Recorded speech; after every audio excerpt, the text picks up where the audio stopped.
혼란한 부동산 탐구의 시간, 오늘은 오시마랜드에 대해 알아보겠습니다. 첫 번째, 오시마테루. 여러분, 일본에만 존재하는 아주 특별한 홈페이지가 있는 거 알고 계신가요? 그건 바로 오시마랜드. 일본의 공인중개사 오시마테루가 만든 사망사고가 난 집이 어디인지 알려주는 사이트인데요. 이 사이트의 시작은 2005년으로 거슬러 올라갑니다. 오시마테루는 도쿄대 경제학부를 졸업하고 미국 컬럼비아 대학원에 다니고 있었지만 집안의 가업인 부동산업을 물려받기 위해 과감히 일본 도쿄에 돌아오게 됩니다. 할머니 때에서부터 이어오던 유서 깊은 부동산 사무소였지만 오시마는 처음부터 시작한다는 마음가짐으로 손님 한 명 한 명에게 정직하게 그리고 최선을 다했습니다. 그렇게 정신없던 어느 날 웬 할아버지 한 분이 사무실에 들어오시게 됩니다. 자신이 오시마의 할머니에게 집을 산 사람이라고 말하며 오시마에게 임대를 부탁하게 됩니다. 오시마는 묘한 책임감이 들어 모든 방법을 동원해서 광고를 올렸는데요. 다른 부동산과의 공동중개마저도 매우 적극적이었어요. 결국 그 집을 계약하고 싶어하는 손님이 생겼습니다. 오시마는 손님 마음이 바뀌기 전에 재빨리 집주인을 불러서 계약서에 도장을 찍으려고 했어요. 근데 그때 전화 한 통이 울리게 됩니다. 근처 부동산 대표였어요.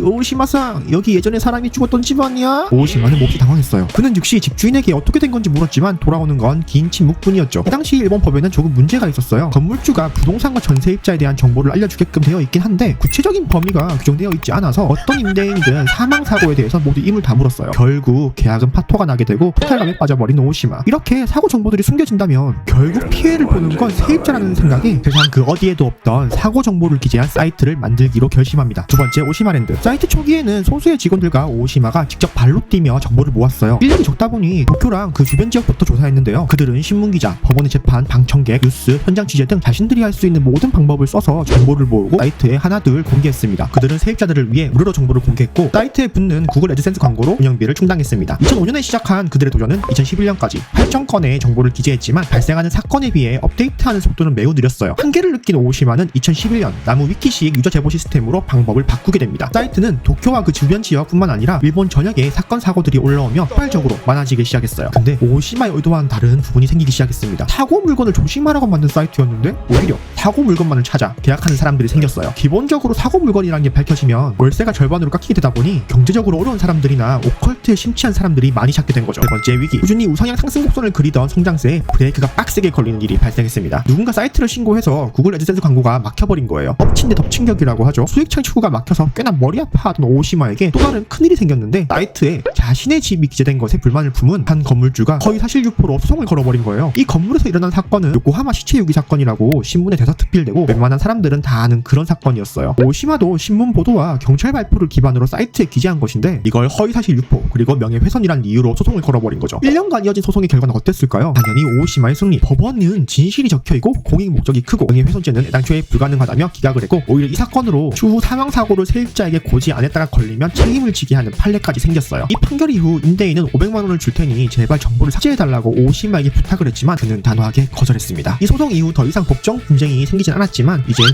집주인들로부터 가끔 살해 협박을 받고 있다고 합니다. 네 번째, 현재. 오시마는 부동산을 그만두고 오시마랜드의 성장에만 집중하고 있는데요. 구글 애드센스 광고 문제도 다른 광고를 기재하면서 어느 정도 해결되었고 특히나 소송 이후에 각종 매체 인터뷰가 늘게 되고 일본 내에서도 유명해지면서 방송 출연 등으로 발생한 수익으로 열심히 운영하고 있다고 합니다. 한국에도 이런 거 하나 나오면 딱 좋을 텐데 말이죠. 오늘은 여기까지 조금 긴 3분 부동산이었습니다. 이상 이야기 끝.